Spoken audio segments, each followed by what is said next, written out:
ngomongin ngomongin Piala Dunia kemarin, Hmm. kayaknya kurang pas kalau kita ah, nggak bahas Team of the Tournament versi satu versi Hmm. aja gitu. Tapi nanti kita Hmm. debatkan aja nanti siapa kira-kira yang like ah, Team of the Tournament best 11.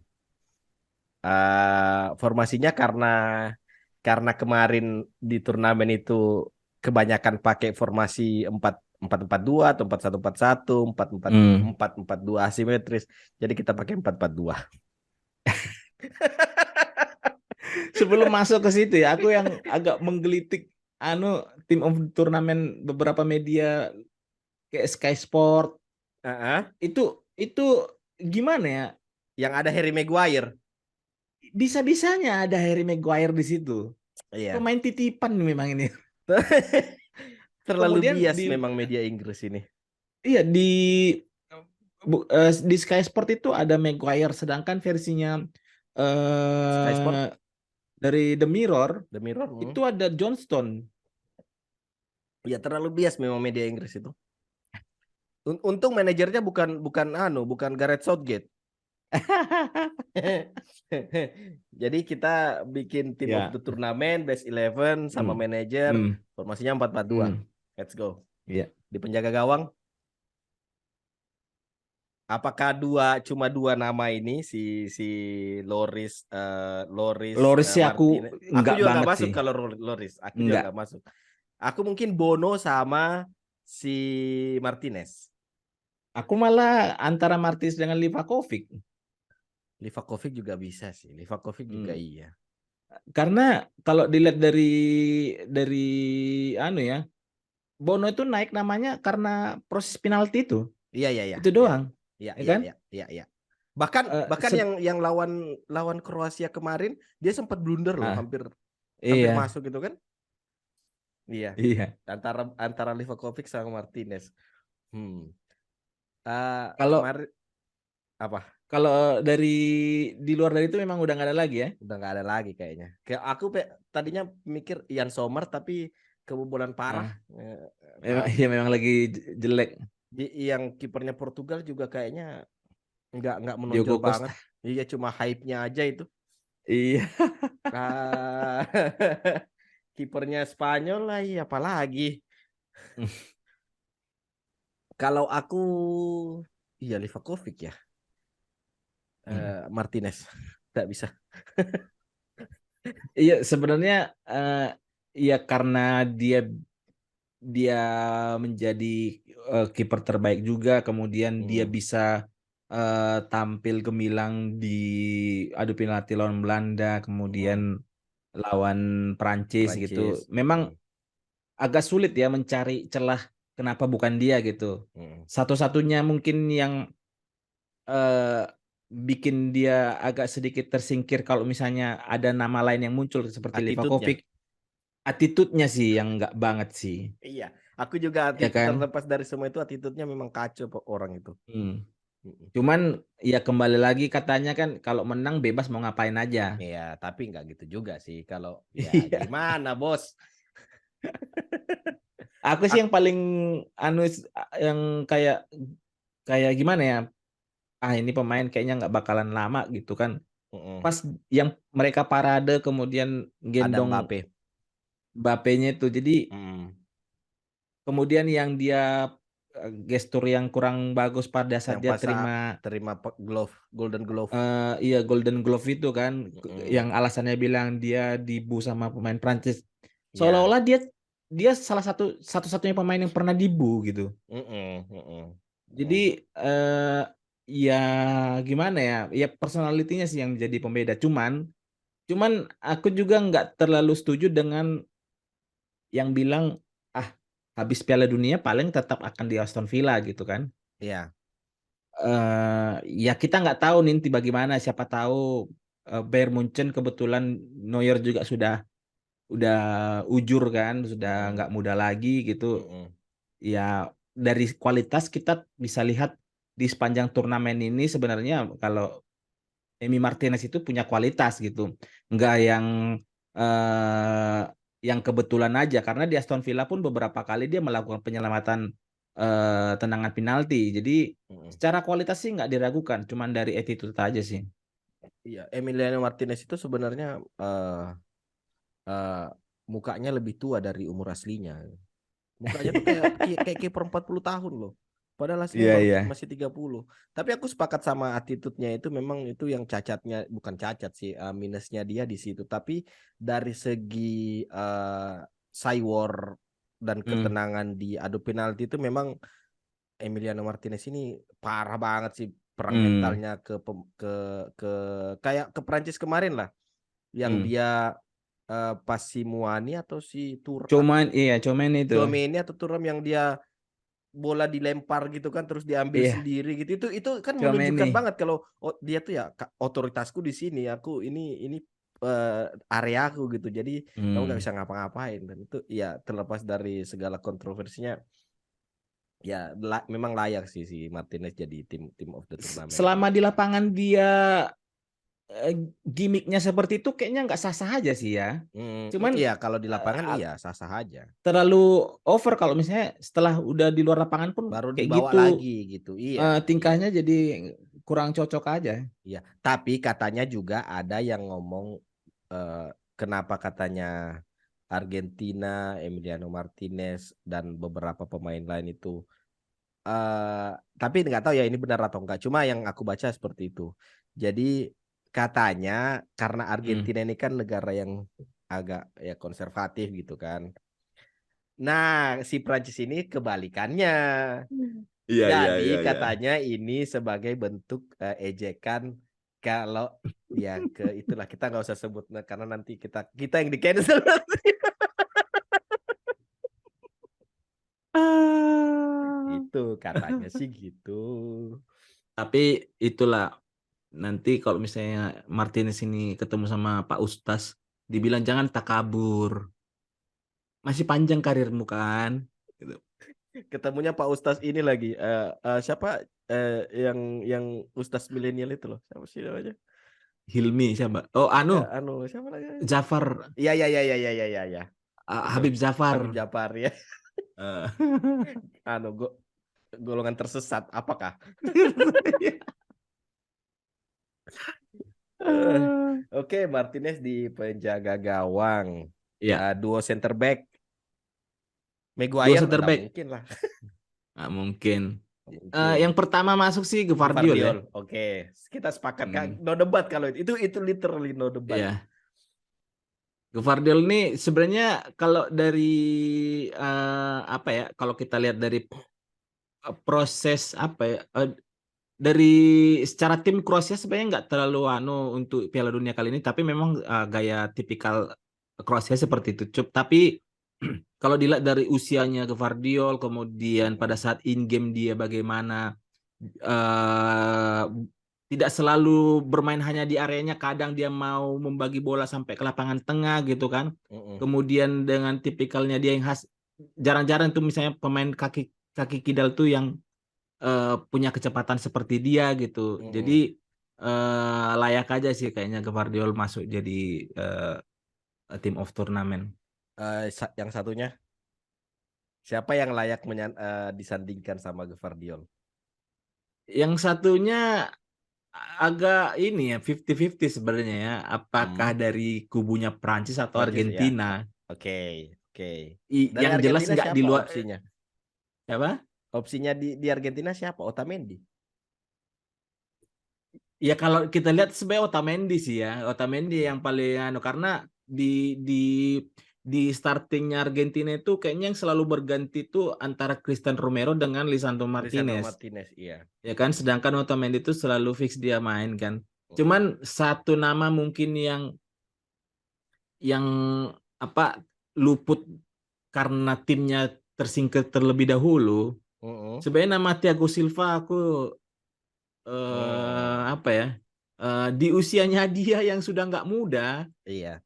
kayaknya masih matang banget untuk sosok kepemimpinan di belakang gitu, Mm-mm. ketenangannya gitu. Tapi karena memang rehan dari timnya sendiri sudah tersingkir di babak 16 besar, jadi ya eh, untuk menyebutkan nama Thiago Silva itu kayak terlalu ya, terlalu hipster kesannya gitu kan, kok udah terlalu jauh timnya gitu kan. Tapi aku memang di kepalaku tuh yang ada di kepalaku tuh cuma 3 nama kalau untuk tim Hmm. back tengah yang lainnya gitu. Otamendi Hmm. nggak pernah masuk radar. Yang masuk Hmm. itu cuma si Upamecano, si Hmm. Thiago Silva sama Romain Saiz. Ah, ya ya. Cuma 3 nama itu. Dan ketika kamu menyebut Thiago Silva, kayaknya Hmm. ya memang ya Thiago Silva. Kita aklamasi sepakat aja Thiago Silva yang ini back tengah mendampingi Gvardiol. Iya, karena kalau misalnya ya, Upamecano eh pada saat di beberapa momen tuh dia nggak terlalu lihat ke dominan gitu. Nggak tahu karena memang timnya Prancis itu diisi sama 11 pemain yang memang kan Teman-temannya Mbappe di sisa teman-temannya Mbappe yang jago ini kan.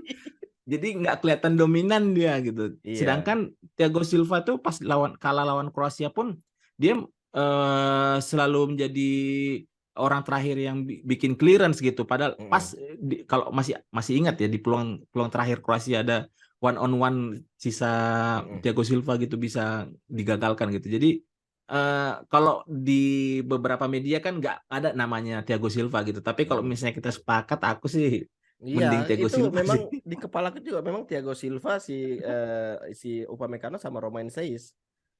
Kita karena kamu nyebut Thiago Silva ya sudah fix kita ambil Thiago Silva di back tengah. Dua Hmm. fullback Satu Hakimi lah. Hakimi jelas itu no debat Hmm. juga tuh. Back kiri. Bek kiri nih yang agak ya. Aku sih ngelihat eh, Theo Hernandez kalau di Milan tuh beda dengan di Prancis. Prancis. Iya. Hmm. Mungkin perannya kali ya. Peran membantu serangannya itu sama strategi yang diterapkan mungkin. Iya, kalau di Milan dia lebih agresif dia, malah Mm-mm. bukan hanya menyisir cut inside pun dia bisa kan walaupun Mm-mm. walaupun biasanya orang yang cut inside itu yang punya kaki dominan yang berlawan dengan posisinya gitu kan. Mm-mm. Tapi kalau misalnya dilihat dari nama-nama yang lain lagi, kayaknya memang nggak ada lagi gitu yang ngisi posisi Theo Hernandez. Cuman Mm. kalau misalnya Brazil nggak ada, Spanyol apalagi. Nggak ada. Inggris, Luke Shaw. Apa kita sepakat aja kalau dua fullback team of the tournament kita itu dipasang 2 pemain Maroko gimana? Hmm. Wait, aku kalau Eh, misalnya sayangnya dia fullback kanan sih yang iya. Kroasia. Oh si Juranovic. Juranovic. Iya, tapi ya Hakimi Juranovic ya di Hakimi jelas. Iya. Jadi kita sepakat si Mazraoui atau Theo Hernandez. Kalau sebenarnya kalau dilihat dari sebagaimana mestinya fullback itu lebih ini Mazraoui ya. si Fazraoui ya Iya, iya. gitu. Tapi Oke. itu lagi Mm-mm. Theo Hernandez kontribusinya pas lawan apa Maroko yang Prancis ngegolin. sebelumnya nih orang yang golin Maroko ya. yang ngegolin ya Nah, menit 5. jadi memang hanya karena kita membandingkan pas dia di Milan dengan Prancis ini berbeda sih. Itu sih Iya. menjadi salah satu sih. Mm-mm. Tapi Jadi kalau secara menurutku sih yang lebih Tio. lebih general dari pencapaian dia mencetak gol kemudian Mm. berhasil membawa Prancis sampai final, kayaknya eh, Theo sih yang lebih sih. Oke. Karena memang mengerucut di 2 nama itu sih. Mazraoui, Theo Mm-mm. Hernandez. Lu menarik ya karena di duo center back kita itu nama Virgil van Dijk tuh nggak pernah masuk hitungan.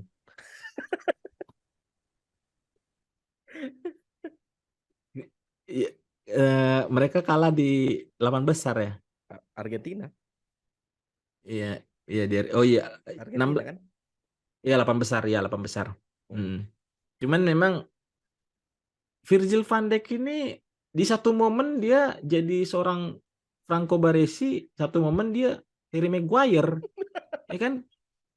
Karena pas dia lagi flop-flopnya itu gayanya itu kan dia cuman balik balik mundur kemudian Ah, ah, ngeliatin gitu, nggak ah, ada ah. ngelakukan pressing gitu kan. Iya, iya. Di satu momen ya ya jago Terengginas. banget gitu. Oh, Jadi iya, iya.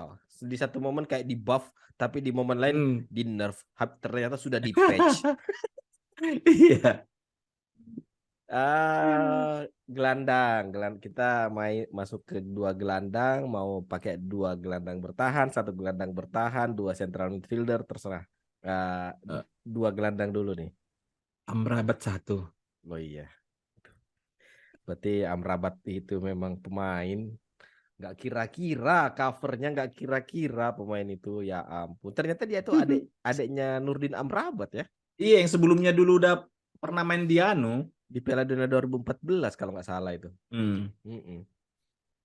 Amrabat satu-satunya. Enzo Hernandez kah atau Alexis McAllister kah atau Chouameni? Nah, ini kalau misalnya kita bilang mau DMF atau CM, yang bikin ragu itu pada saat Luka Modric nanti nggak dimasukkan, Iya, terlalu banyak memang stok yang ya layak kan? buat team of the tournament. Iya, iya, memang. Iya. Memang, memang. Jadi Enzo Fernandez itu jujur aja awalnya aku kira pemberitaan dia sebelum Piala Dunia ini hype-hype-nya doang gitu. Ternyata memang jago. Ya khasnya Portugal Benfica lah kan. Ternyata memang jago. Tapi ternyata memang jago gitu. Eh, di luar dari nama itu sebenarnya pas Spanyol masih ada, Pedri itu Ya, ya masih napas kuda juga dia gitu. betul. Gavi Tapi juga. Mm. eh, cuman karena udah gugur terlalu dini, jadi gimana ya? Kayaknya kalau dimasukkan mereka seakan-akan gimana? Terlalu anu. Ya, Kalau aku sih mengerucutnya si Modric. kedua nama ya, antara Enzo Fernandez dengan Modric ya. Hmm. Cuman tipikalnya agak berbeda. Mm-mm. Eh, Enzo Fernandez itu dia box to boxnya, mungkin ini faktor faktor usia juga ya yang bikin jadi agak sedikit beda. Lebih Ya, prima aja, lebih lebih bisa dia ngikut sama teman siapa siapa yang mendampingi di tengah itu. Sedangkan Modric yes. dia bisa single fighter, dia tanpa butuh siapapun misalnya kan. Ya, itu Tapi nafas dari kuda itu. segi Umurnya menipu.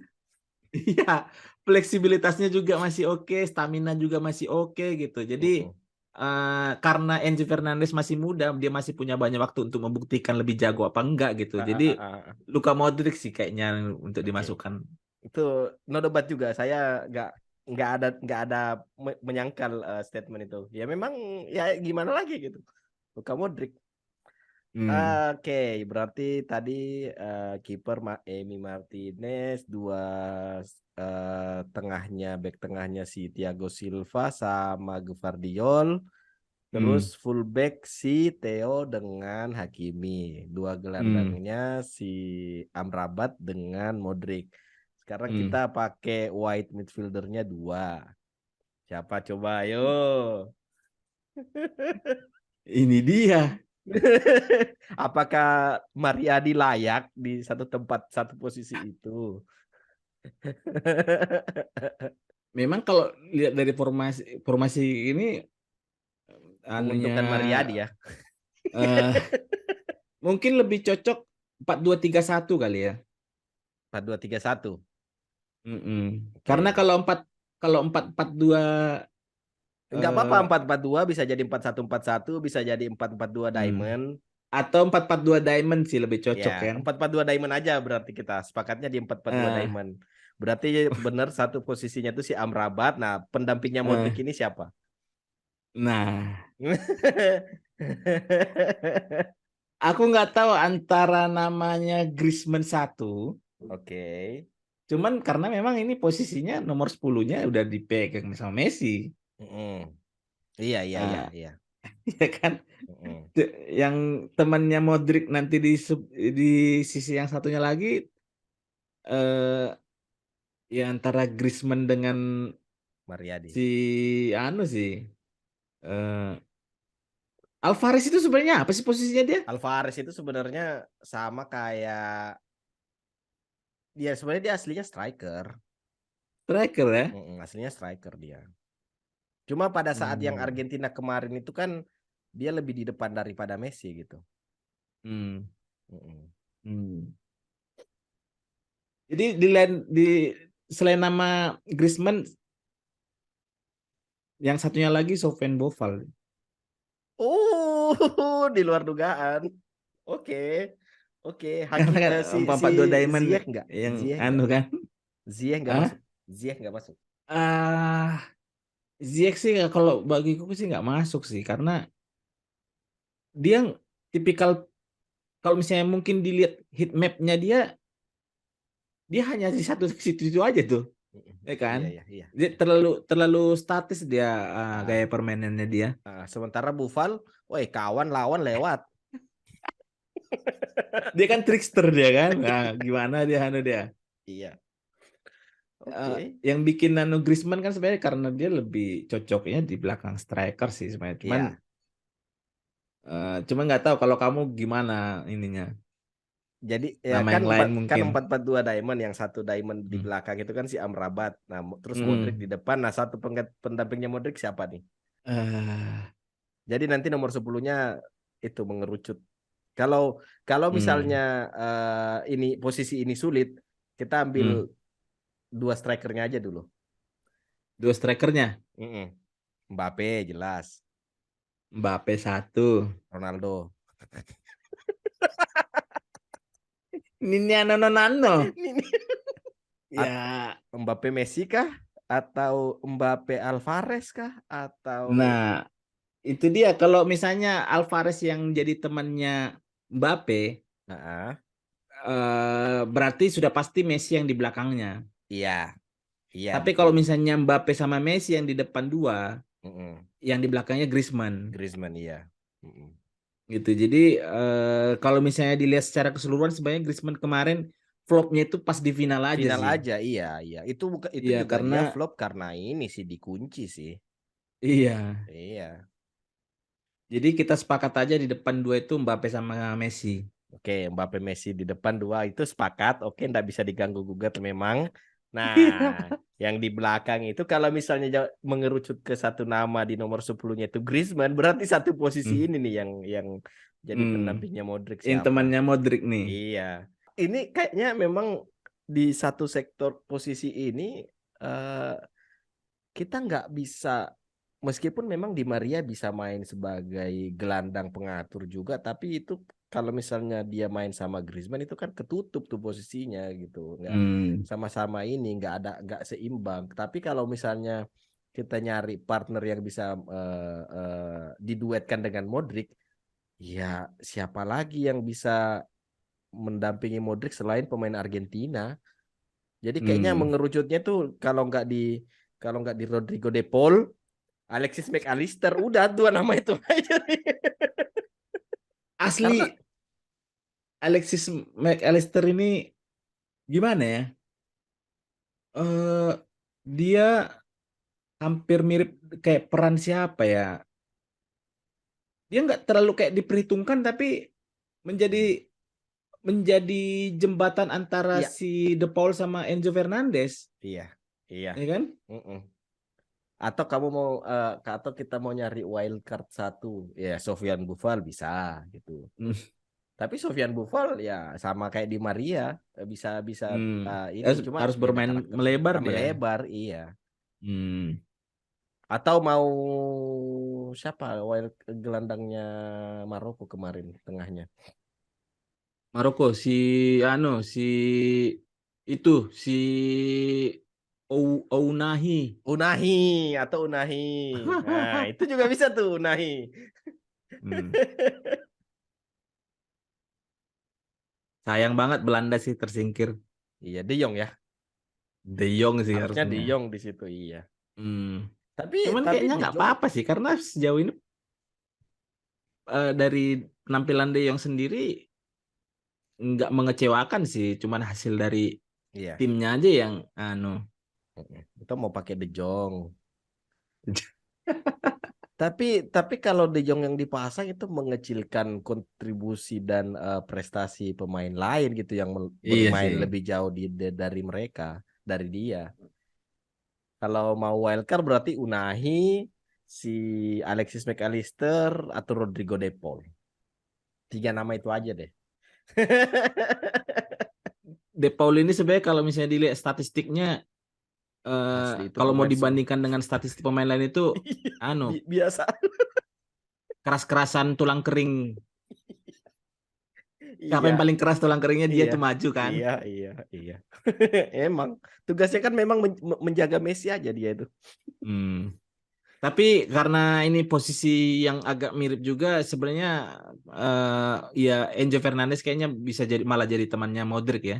Karena dari yang golnya lawan Meksiko, kemudian gimana ngelihat posturnya dia yang kayaknya enggak Kecil. apa ya, kecil gitu kan. Tapi kayak Maba itu loh.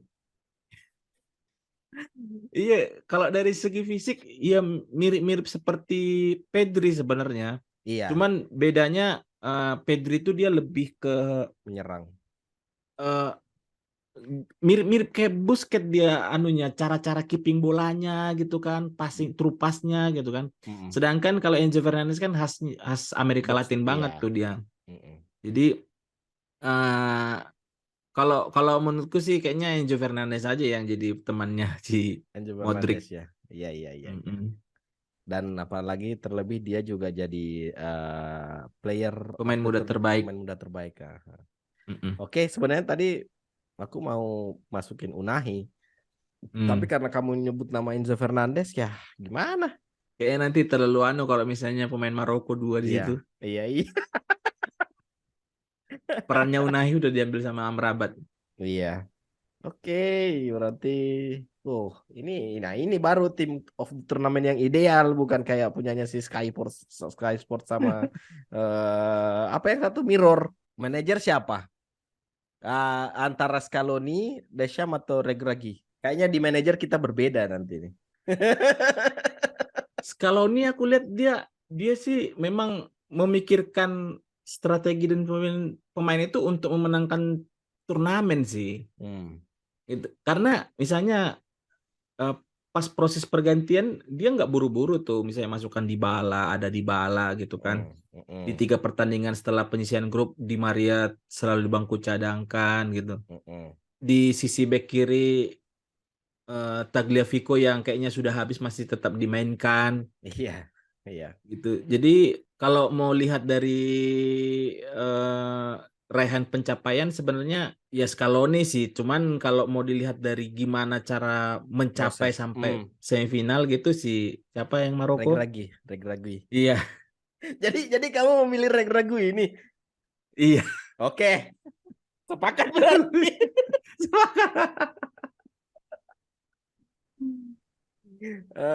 Oke, ya. Aku juga sudah dari sebelum jauh-jauh hari tuh manajer of turnamen Walid Regragui dah. Jadi itulah team of the turnamen versi The Number 10 Show. Nanti kita tampilkan di screen hasilnya dengan Walid Regragui sebagai manager of the turnamen.